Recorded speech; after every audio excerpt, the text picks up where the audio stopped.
Hello students, welcome back. In this lecture we're going to learn about the major systemic arteries of the body. We'll draw these arteries and then we will name them. However, before drawing them, we will need to represent the human form and the skeletal system. Overlaying the skeletal system, we will draw the arteries of interest. Let's draw these structures now.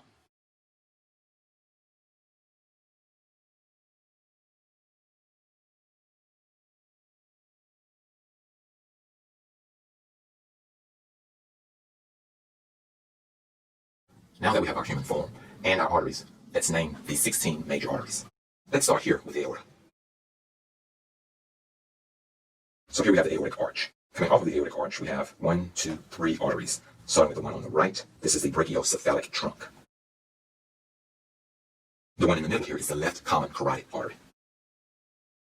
And the one on the right here is the left subclavian. Moving up, we have two arteries here, the internal carotid and the external carotid. On the right here, coming off of the brachiocephalic trunk, of course we have the internal and external carotids. We won't label those. But we have a new one here, the right subclavian. The large artery of the upper arm here is the brachial artery. And these two arteries here are the radial artery and the ulnar artery.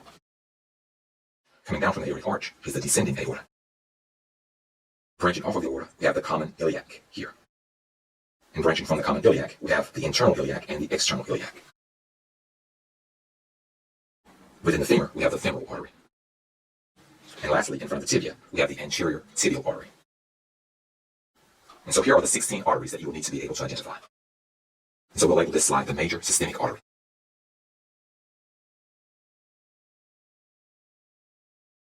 And that concludes this lecture on the major systemic arteries.